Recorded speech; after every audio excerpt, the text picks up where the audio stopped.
नमस्कार, आप देख रहे हैं इंडिया न्यूज राजस्थान में आपके साथ ममता तिवारी। वक्त हो चला है पिंक सिटी 360 के इस कार्यक्रम का शुरुआत बड़ी और अहम खबर के साथ करते हैं। दरअसल आपको जानकारी देते हैं कि बीजेपी के पदाधिकारियों की इस वक्त बैठक शुरू हो चुकी है और बैठक लगातार जारी है। आपको जानकारी दे रहे हैं बीजेपी राष्ट्रीय पदाधिकारियों की ये बैठक चल रही है। प्रदेश महामंत्री की बैठक हो रही है।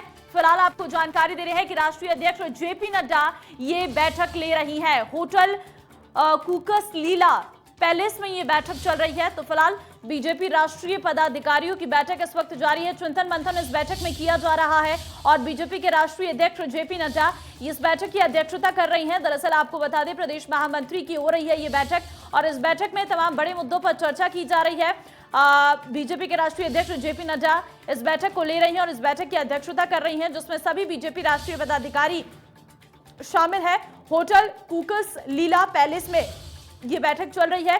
इस बैठक में तमाम बड़े मुद्दों को लेकर चर्चा की जा रही है, क्योंकि आने वाला समय चुनाव का है, इसलिए महत्वपूर्ण हो जाती है। उससे पहले इन बैठकों के दौर लगातार जारी है और ऐसे में बीजेपी राष्ट्रीय पदाधिकारियों की ये बैठक इस वक्त चल रही है, जिसमें प्रदेश महामंत्री की ये बैठक हो रही है और इसमें बड़े फैसले लिए जा रही हैं। राष्ट्रीय अध्यक्ष जेपी नड्डा इस बैठक को ले रही हैं, क्योंकि जिम्मेदारी उनके कंधों पर है। ऐसे में बीजेपी के राष्ट्रीय अध्यक्ष जेपी नड्डा इस बैठक को ले रहे हैं। इस बैठक में तमाम बड़े मुद्दों पर चर्चा की जा रही है। चुनाव का समय है और कुछ समय बाद राजस्थान में चुनाव होने वाले से संगठन को कैसे मजबूत किया जाए, पार्टी को कैसे आगे धार दिए जाए और किस तरीके से मजबूती की राह में आगे बढ़ा जाए, क्योंकि अक्सर हमने देखा है राजस्थान में किस तरीके से हर चुनाव के बाद हर 5 साल बाद सरकार सत्ता बदलती रहती है।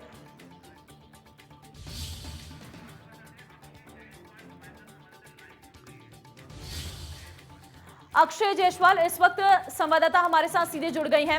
अक्षय, इस वक्त बीजेपी पदाधिकारियों की बैठक चल रही है, क्या कुछ जानकारी निकलकर सामने आ रही है?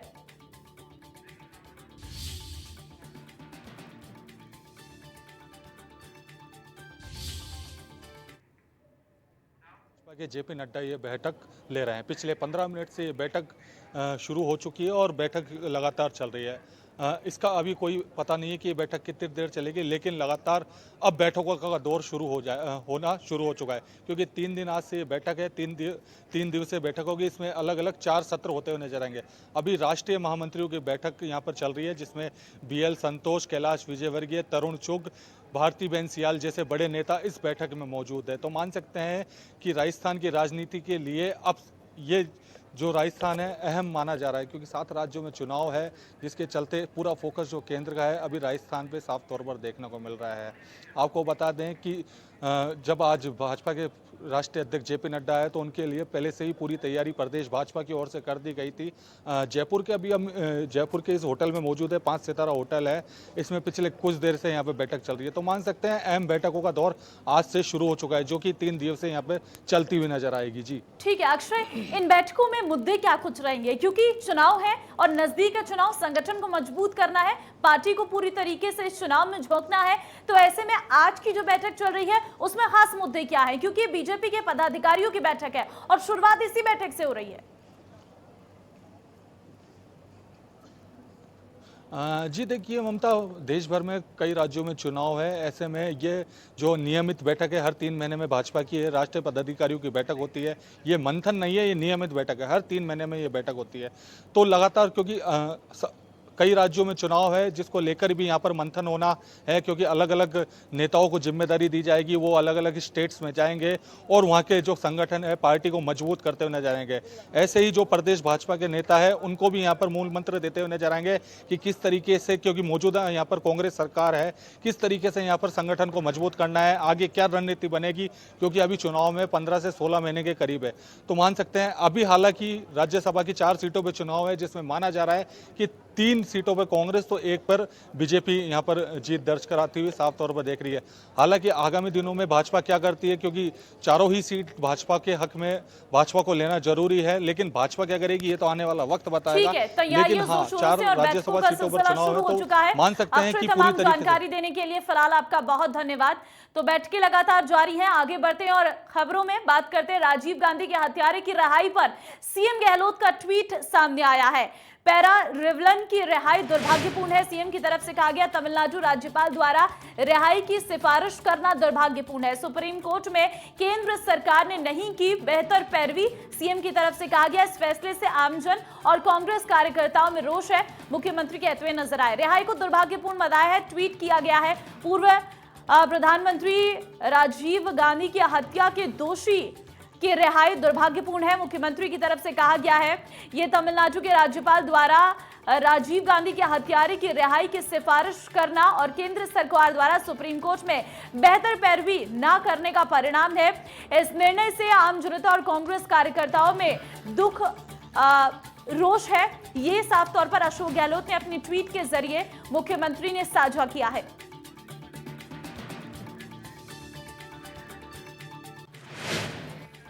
चलिए आगे बढ़ते हैं। आज पूर्व सीएम जगन्नाथ पहाड़िया की पुण्यतिथि मनाई गई। पुण्यतिथि को लेकर पीसीसी दफ्तर में पुष्पांजलि कार्यक्रम हुआ। कार्यक्रम में सीएम अशोक गहलोत ने शिरकत की। इस दौरान उन्होंने जगन्नाथ पहाड़िया के चित्र पर पुष्प अर्पित कर श्रद्धांजलि अर्पित की। कार्यक्रम में कांग्रेस के वरिष्ठ नेता अशफक अली टाक, पीसीसी मुख्यालय प्रभारी सचिव राम सिंह कसवा समेत कई कांग्रेस नेता मौजूद रहे। इस दौरान सीएम गहलोत ने क्या कुछ कहा, सुनिए। देश किस दिशा में जा रहा है, किस दिशा में जाएगा, किसी को नहीं मालूम है, क्योंकि जो लोग सत्ता में बैठे हुए हैं इनको जनता का भय नहीं है। हिंदू धर्म के नाम पे राजनीति कर रहे हैं, तो इनको एक घमंड आ गया है, सब हिंदू हमारे साथ में है, कौन हमारा क्या बिगाड़ लेगा। ट्वीट भी किया कि महंगाई की चिंता कौन कर रहा है, महंगाई की चिंता नहीं करें, कोई बेरोजगारी की चिंता नहीं कर रहे हैं। जब कैंपेन किया 14 के अंदर तो मोदी जी ने कहा 2 करोड़ लोगों को रोजगार मिलेगा प्रति वर्ष, वो तो सब भूल गए हैं। और इसीलिए देश के अंदर जो माहौल बना रखा है तनाव का, दंगों का, जिससे कि ध्यान कोरोना को लेकर मैं कहना चाहूँगा कि कोरोना को भी गंभीरता से लेना चाहिए। डॉक्टर से मेरी बात होती रहती है, कल रात को मैंने बातचीत करी। दिल्ली में आंकड़े आप देख रहे हो, आते रहते टीवी के अंदर भी, अभी भी जो आंकड़े आ रहे हैं उसमें कई लोगों की मृत्यु हो रही है, नंबर 1। नंबर 2, ऐसी स्थिति है कि आज लंग्स के अंदर जो है उस वक्त जो स्कोर आता था जब कोविड चल रहा था, उसी ढंग के स्कोर आने लग गए हैं। चलिए खबरों में आगे बढ़ते हैं और एक बड़ी खबर से आपको रूबरू करवाते हैं। दरअसल आपको बड़ी जानकारी दे दें, कोरोना को लेकर सीएम गहलोत का ट्वीट सामने आया है। पिछले दिनों कोरोना केस में बढ़ोतरी हुई, सीएम ने कहा कोरोना के नए लक्षण देखने को मिल रही हैं। सीएम की तरफ से कहा गया HRCT स्कैन में मरीजों के फेफड़ों में मिल रहा है इंफेक्शन, लेकिन RT-PCR टेस्ट नेगेटिव आ रहा है। अतिरिक्त सावधानी की जरूरत है, कोई शारीरिक परेशानी होने पर डॉक्टर के पास जाएं, डॉक्टर की सलाह से कराएं। सभी टेस्ट सार्वजनिक स्थानों पर मास्क का प्रयोग जरूरी रखें और जरूरत के मुताबिक लगवाएं प्रिकॉशन डोज। तो फिलहाल जनता से जागरूक होने की अपील मुख्यमंत्री की तरफ से की गई है। सीएम गहलोत की तरफ से ट्वीट किया गया, क्योंकि कोरोना को लेकर एक बार फिर से जो मामले बढ़ रहे हैं पिछले दिनों, उसको लेकर सचेत होते हुए मुख्यमंत्री नजर आए हैं। कोरोना के नए लक्षण देखने को मिल रहे हैं, सीएम की तरफ से जानकारी दी गई अपनी ट्वीट के जरिए और कहा गया कि HRCT स्कैन में फेफड़ों में इंफेक्शन मिल रहा है, इसलिए लेकिन RT-PCR टेस्ट नेगेटिव आ रहा है। मुख्यमंत्री की तरफ से जानकारी अपनी ट्वीट के जरिए दी गई है। मुख्यमंत्री ने साफ तौर पर जनता से जागरूक रहने की अपील की है। मुंह पर मास्क लगाएं, मुख्यमंत्री कहते हुए अपनी ट्वीट में नजर आ रहे हैं। उनकी तरफ से कहा गया है कि जागरूकता ही साफ तौर पर इस बीमारी का एक बड़ा हथियार है और प्रिकॉशन डोज की बात भी मुख्यमंत्री कहते हुए नजर आए कि अगर जरूरत पड़ी तो प्रिकॉशन डोज लगवाएं, क्योंकि एक बार फिर से अगर हम राजस्थान में देखें तो कोरोना के मामलों में बढ़ोतरी देखने को मिल रही है। ऐसे में कोरोना के बढ़ते मामले एक बार फिर सरकार पर सवाल उठा रहे हैं, क्योंकि सरकार की तरफ से जो नियम है उन्हें कम करने की कोशिश की गई है। तो अब मुख्यमंत्री इसको लेकर अपील करते हुए नजर आ रहे हैं। चलिए आगे बढ़ते हैं। बीजेपी की 3 दिवसीय राष्ट्रीय पदाधिकारियों की बैठक को लेकर भाजपा अध्यक्ष जेपी नड्डा जयपुर पहुंचे। पूर्व सीएम वसुंधरा राजे और बीजेपी प्रदेश अध्यक्ष सतीश पूनिया ने जेपी नड्डा को जयपुर एयरपोर्ट से रिसीव किया। 48 नेताओं ने एयरपोर्ट लॉबी में नड्डा की अगवानी की।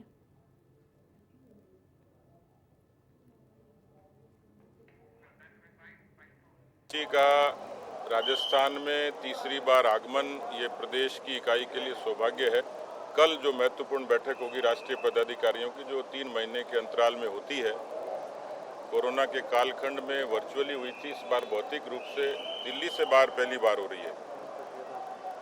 संगठनात्मक बैठक है, लेकिन उसमें संगठन के साथ साथ राजनीतिक मुद्दों पर भी मुखर चर्चा होगी और निश्चित रूप से ये जो बैठक है वो पूरे देश की राजनीति को भी एक नया संदेश और दिशा देगी और राजस्थान के लिए मिशन 2023 में ये बूस्टर का काम करेगी। फोकस तो रहता ही है, जहाँ आने वाले चुनाव को ध्यान में रखते हुए भी वहाँ की टीम को अधिक से अधिक एक्टिव किया जा सकता है। राजस्थान को बहुत लंबे समय बाद ये अवसर मिला। निश्चित रूप से एक तो आने वाले व्यक्तियों को भी राजस्थान की धरती जो है जिन बात के लिए जानी जाती है उसका कुछ असर है और दूसरा कि उतने लोगों का यहाँ मंथन करने से निश्चित रूप से देश में भारतीय जनता पार्टी को और कैसे जिस उद्देश्य से हमने पार्टी बनाई उस उद्देश्य में और अधिक सफलता कैसे मिले। जयपुर में होना अपने आप में भारतीय जनता पार्टी की राजनीति में एक बड़ा इवेंट है।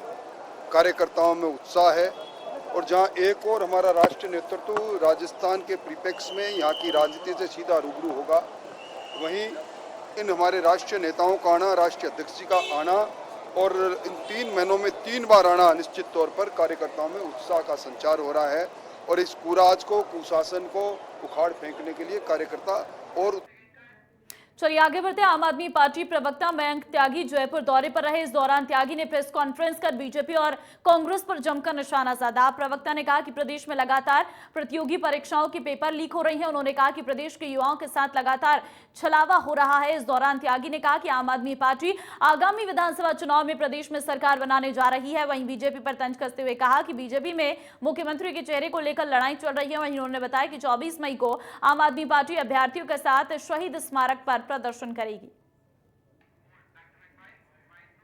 पार्टी के कुछ विधायकों ने, नेताओं ने एक व्यापार बना लिया है कि वो बार बार पेपर को लीक करेंगे, अपने पसंदीदा लोगों को चुनेंगे, उन्हीं को वो बताएंगे कि भाई आपको ये सब लिख कर आना है और उन्हीं लोगों को परीक्षा देने दी जाएगी। ये कोई एक बहुत बड़ा स्कैंडल या बहुत बड़े किसी भ्रष्टाचार की बू नहीं आ रही क्या अब इसमें? कांग्रेस पार्टी।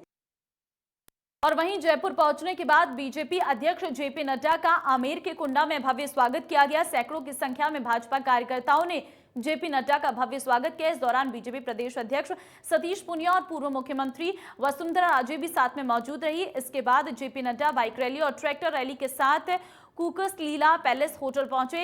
यहां जेपी नड्डा ने जनसंघ के संस्थापक सुंदर सिंह भंडारी की जीवनी प्रदर्शनी का अवलोकन किया। प्रदेश के तमाम नेता नड्डा के साथ मौजूद रहे।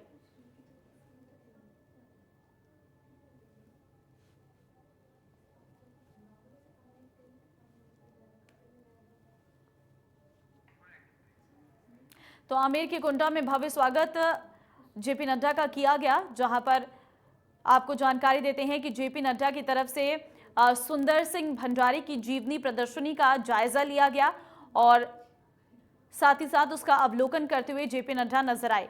दरअसल आपको बता दें कि जयपुर पहुंचे हुए हैं जेपी नड्डा, जहां पर कार्यकर्ताओं की तरफ से उनका भव्य स्वागत किया गया और जेपी नड्डा सुंदर सिंह भंडारी के जो प्रदर्शनी है उसका अवलोकन करने के लिए भी पहुंचे और उसका जायजा भी उनकी तरफ से लिया गया। चलिए आगे बढ़ते हैं। जयपुर में कोविड सहायकों का धरना प्रदर्शन जारी है। आपको बता दें कि कोविड सहायकों का भीषण गर्मी में सभी कोविड सहायक शहीद स्मारक पर धरने पर बैठे। इस दौरान प्रदर्शनकारी लगातार सरकार से नियुक्ति की मांग कर रहे हैं, लेकिन सरकार ने अभी तक कोविड सहायकों की कोई सुध नहीं ली। आपको बता दें कि कोरोना काल में सभी कोविड सहायकों की नियुक्ति की गई थी। वहीं कोरोना का प्रकोप कम होने पर सभी कोविड सहायकों को हटा दिया गया है।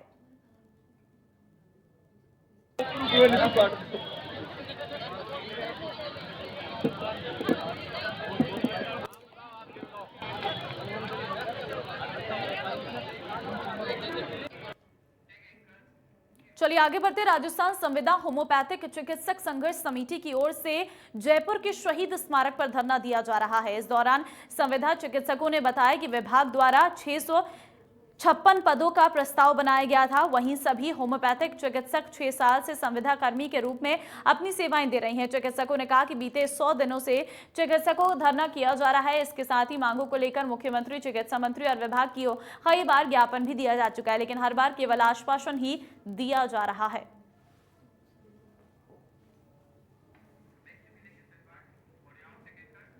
चलिए आगे बढ़ते हैं। जयपुर में एसीबी ने बड़ी कार्रवाई करते हुए पुलिस कांस्टेबल को रिश्वत के मामले में ट्रैप किया है। विद्याधर नगर पुलिस थाने के कांस्टेबल गुलाब सिंह को 3000 रुपए की रिश्वत लेते गिरफ्तार किया गया है। आपको बता दें कि पुलिस वाहन और एक परिवादी की गाड़ी में टक्कर हुई थी। इस मामले में आरोपी कांस्टेबल गुलाब सिंह परिवादी को गिरफ्तार नहीं करने की एवज में 5000 रुपए की घूस मांग रहा था। परिवादी की शिकायत पर एसीबी ने आरोपी कांस्टेबल को रंगे हाथों दबोच लिया।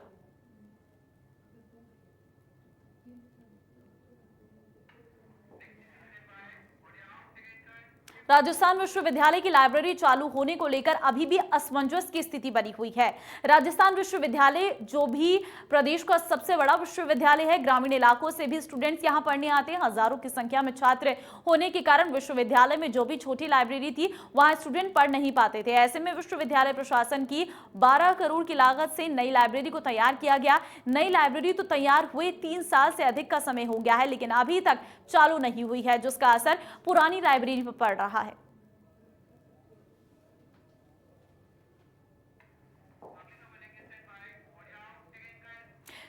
राजधानी जयपुर में बीते दिन हुई रामबाग चौराहे पर कार सवार और ट्रैफिक पुलिसकर्मी के बीच में झड़प का सीसीटीवी फुटेज सामने आया है।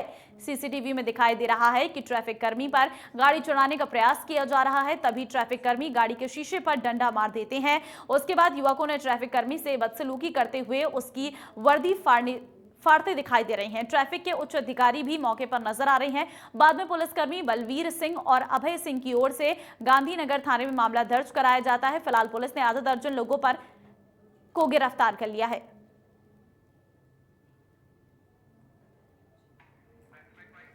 जवान द्वारा रुकवाने की कोशिश की, जबरदस्ती उसको बड़ा मुश्किल से रोका, तत्पश्चात उसने मिसबिहेव किया, मारपीट की और गाड़ी लेके भागने लगे। तो हेड कांस्टेबल जो मौके पे थे उन्हें सामने आके रोकने की कोशिश की, तो उस पर भी ज़बरदस्ती गाड़ी रोकी नहीं और स्पीड बढ़ा दी। अगर वो सूझबूझ से अगर नहीं हटता, उछल के नहीं हटता तो उसको अवश्य गंभीर चोट या हानि जीवन को खतरा हो सकता था। इसमें मौके से 7 लोगों को शांति भंग के आरोप में और ट्रैफिक बाधित करने में, जाम करने में। जयपुर में अश्लील वीडियो बनाकर ठगी करने वाले गिरोह का साइबर क्राइम पुलिस ने 2 लोगों को गिरफ्तार किया है। पकड़े गए आरोपी यूसुफ और माजिद वीडियो कॉल के जरिए लोगों की अश्लील वीडियो बना लेते थे और बाद में वीडियो को सोशल मीडिया पर डालने की धमकी देते थे। इस शातिर गिरोह ने अब तक सैकड़ों लोगों को अपना शिकार बनाया था।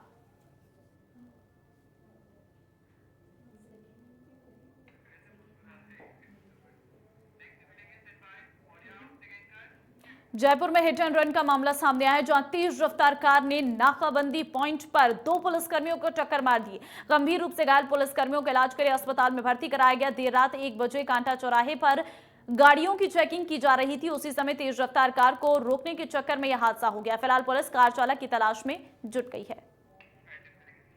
ये तस्वीर आपके सामने है। दरअसल आपको बता दें, तेज रफ्तार का कहर देखने को मिला है, जहां पर चेकिंग कर रहे पुलिसकर्मियों पर एक तेज रफ्तार गाड़ी भागती हुई चली गई है। दरअसल आपको बता दें, कार ने पुलिसकर्मियों को भी टक्कर मारी। आप तस्वीरें साफ देख सकते हैं कितनी स्पीड के साथ गाड़ी आती है और वहां पर बैरिकेड्स जो लगाए होते हैं उन्हें भी मारती हुई और पुलिसकर्मियों पर मारती हुई आगे निकल जाती है। दरअसल 2 पुलिसकर्मी इस पूरे मामले पर अभी तक गंभीर हुए हैं। हालांकि इस पूरे मामले की जांच की जा रही है। जो कार सवार व्यक्ति है वो फिलहाल पुलिस की गिरफ्त से दूर है, उसकी छानबीन की जा रही है कि आखिर ये व्यक्ति कौन था। लेकिन साफ तौर पर यह तस्वीर बता रही है कि चेकिंग के दौरान किस तरीके से हिट एंड रन का ये मामला सामने आया है और पुलिस यहाँ पर नाकाबंदी कर वाहनों की चेकिंग कर रही थी। इस दौरान एक तेज रफ्तार कार आती है और पुलिस के बैरिकेड्स पर टक्कर मारती है। वहां पर मौजूद 2 पुलिसकर्मी भी इसकी चपेट में आ जाते हैं और उसके बाद ये गाड़ी मौके से फरार हो जाती है। फिलहाल कार ने पुलिसकर्मियों को टक्कर मारी है और पुलिसकर्मियों की हालत गंभीर है, अस्पताल में भर्ती हैं। कार से टक्कर मारने के बाद पुलिसकर्मी, फिलहाल इस पूरे मामले की जांच की जा रही है और जो भी दोषी है उस पर कार्रवाई की जाएगी। तो तेज रफ्तार का कहर राजधानी में देखने को मिला, जहां पर एक कार चालक ने पुलिसकर्मियों के ऊपर तेज रफ्तार कार चढ़ा दी और उसके बाद 2 पुलिसकर्मी इस पूरे मामले पर घायल हुए हैं।